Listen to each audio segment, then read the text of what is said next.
Very important news with all you guys. How are you feeling? New year.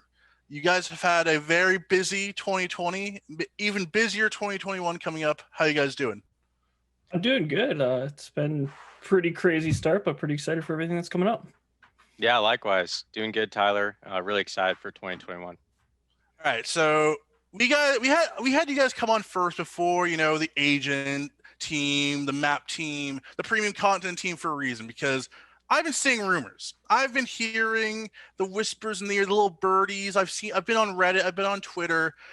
I've been begging for this since beta, since alpha. I've been in the ear of Joe and Anna, bothering them endlessly about the leaderboards. I've been saying we need leaderboards. They said we'll give you the Twitter leaderboards. We'll give you, every few weeks we will show you who is the top players of each of the major regions, and it's, it's enough, but it's not enough, guys. So I've been hearing a leaderboard might be coming to the Valorant game itself in game in 2021. Can you confirm nor deny that it's coming? And when is it coming? Please say soon. Please say soon. Good news. It will be coming soon. We've heard you. We know players want a leaderboard. We're talking 2022, probably a year from now. We'll get it out live, but we definitely want to get it to players. Please say you're trolling me. Please, are you trolling me? I think I got a little bit of people on the Twitch chat right there. I am trolling you. I'm trolling you, Tyler. It's going to come out. It's going to come out tomorrow, actually. With the launch of episode 2, there's going to be an in-client leaderboard available for everyone. It'll be unique for each region. And also, just a day after the patch, we'll have a web leaderboard coming out as well. So you can check out on who's best the best, even if you aren't in-game. That'll be available via playvalorant.com for the web version, and obviously in-client for the version you see here. Okay, that's awesome. Very thankful for that. You scared me senseless. I was told, I was like, yeah, we have the competitive guys up first because they have really big news for you, Tyler. Like, we're going to kick off the show for really big news. Then you come on and say 2022 for leaderboards. But as you said, tomorrow we will have leaderboards inside the game where you can track the best of the best in your region. But I have a question for you. So with the Twitter leaderboards, as we've seen, they're bi-weekly, they're weekly, they're monthly. With the in-game leaderboards and the external website leaderboards, how often are they updating? Are we going to see updates every 24 hours, every 12 hours, or is it going to be seamless? Yeah, good question. So one thing we've heard from players, they really want to know, especially those high-ranked players, where they stand right away. So we've invested in making sure that the leaderboard is going to be updating in real time. You're going to know where you stand after every match. If you are on the leaderboard, you can still check in real time in client where people stand on the leaderboard. Looking at so how many people are going to be actually displayed in leaderboards? I'm a very high silver, sometimes gold player. I feel like my services towards the Valorant game and your wallets when I buy your skins. Am I going to be able to see where I rank up against the best of the best in the world, or is there going to be a cutoff of how many people are in these leaderboards? I'm with you on that, by the way, Tyler, in that high silver gold. So we're gonna keep the leaderboard to showing off who's really earned it, who's climbed to the top rank. So it's gonna have anyone who is Immortal plus. So Immortal is going to be about the top 1% of ranked players. Radiant is going to change, so the top rank will be a flat 500 per region, and they will be at the top of the leaderboard. So to get on there, you really need to be an elite player to earn your way on the leaderboard. All right, so I'm not a Radiant player yet. I'm not an Immortal player yet, but I'm gonna put myself in the mind. We'll get there, Tyler. We'll get there. We'll get there. But I want to put my my mind some of my friends. Wardell and Tens. The Sub Rosas, the Mixwells, the Artists of the world. What about them? Obviously, we've seen Tens. He grinds. Wardell and Tens in particular know how to grind an account to Radiant in this. The blink of an eye. Hiko as well. What's going to incentivize these players to keep grinding? Because the biggest thing I've seen from pro players when I talk to them is that it takes forever to find a game. When you're 10s and you have a 96% win rate on an account, and even if you want to play by yourself, it might take 40 minutes. It might take an hour to find a single game to play, and that's not fun, which means they make Smurfs.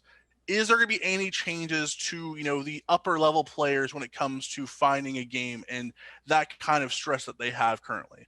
Yeah, Yes. definitely. You want to take this? Yeah, I could take this. So we are definitely very aware of the queue time it takes, but also starting with this season, you have to solo duo if you're above Immortal Plus. So that'll really lower the queue time. We won't have people 5 stacking, waiting for another 5 stack. That solo duo will definitely let us make matches faster. Also, we are constantly looking at the matchmaking system and making sure that we're tweaking it so players aren't waiting, insane amounts of time for a match. It gets a little bit harder at the higher ranks, right? Less players at that rank, and we want to make fair matches, but solo duo should definitely help a ton in that regard. Will the certain ranks be kind of immortalized? Let's say you are a Hiko and it's, the final day of Act 1, Episode 2.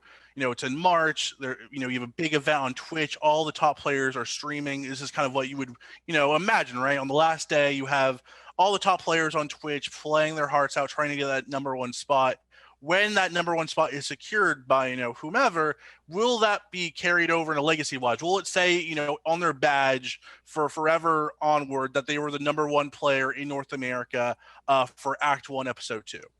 Yes. So we are going to do some work to sort of commemorate and immortalize where you ended per season. So at the end of each act, where you end on the leaderboard rank is going to be saved and stored on your act rank tab. So you'll be able to reflect on that, and any of your friends will be able who view your career see that act rank.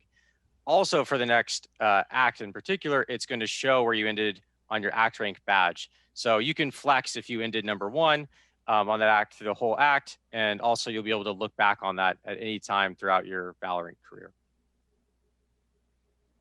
Another thing I see here, before the show, Riot gave me a bit of, prep points, what might ask you guys. First off, you guys trolled me, so that was great. Riot already putting me on the front page there. But secondly, I have something here that says arrows. Just arrows. I'm a big fan of the progression arrows. I don't know what they mean half the time. You see 3 arrows, you see 2 arrows, greatly increase, greatly decrease. It's gotten better. It's gotten better since the game started and rank began, and no one knew how many arrows it would take to actually rank up or rank down. But what can you tell us about our progression arrows as we go into Episode 2, Act 1?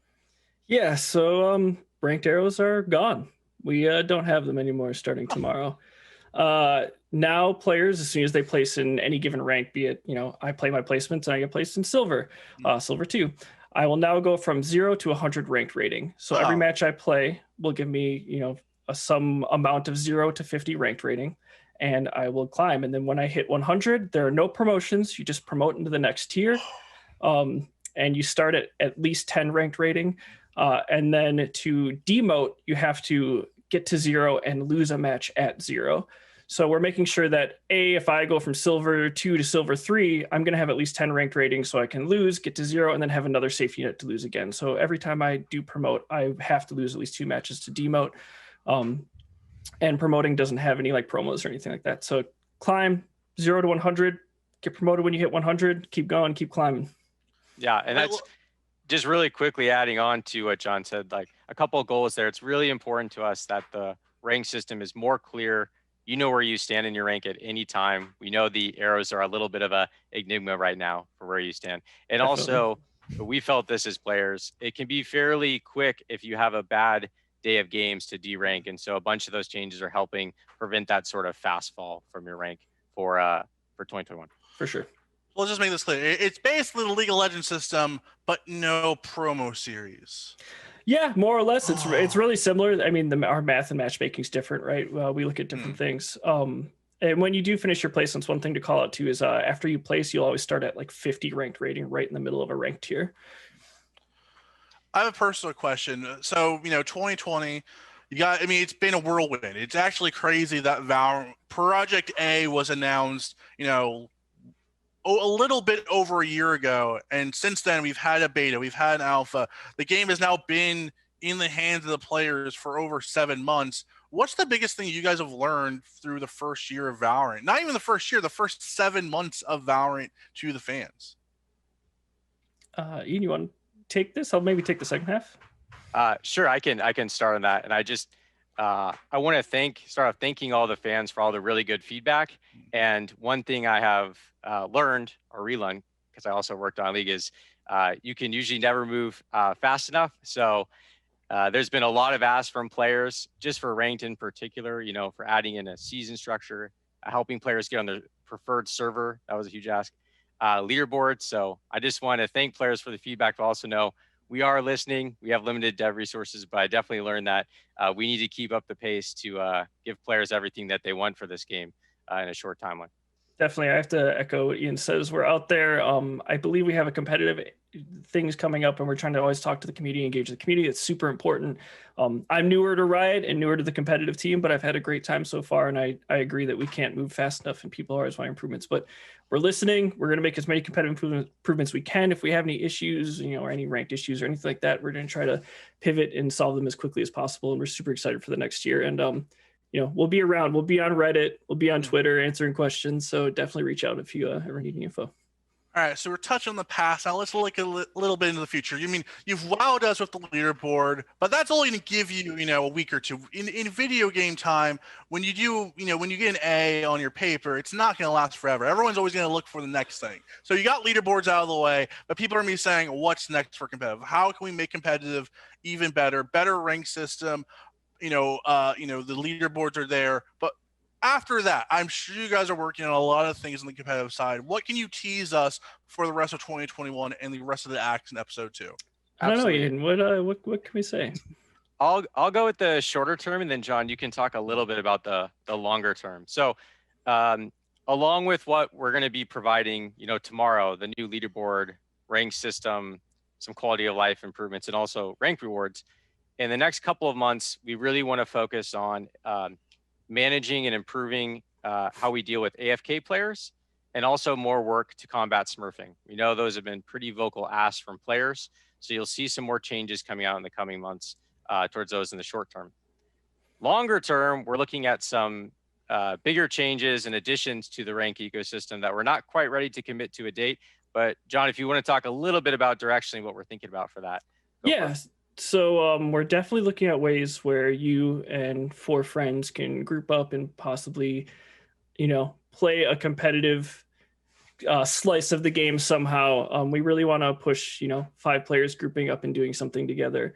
What form that takes and what that means, we're still, investigating and figuring out. But I would expect at some point some kind of way to group up with your friends and play competitively. Man, you guys have really kicked off the show on a strong foot. The rest of the teams are going to have to bring some really awesome news. That kind of, you've given maybe everyone's been begging for a more straightforward rank system. You're giving them that. You're giving them the leaderboards. You're working on the Smurf and AFK issue. You guys are getting off to a very strong foot. I just want to thank you guys, Ian and John, for being on the show. Is there any other words you want to say to the fans before sending off for today? Really just thanks. Yeah, thank you for the feedback. We're always listening. We super appreciate it. And we're going to keep making changes as fast as we can based on what input you all give us.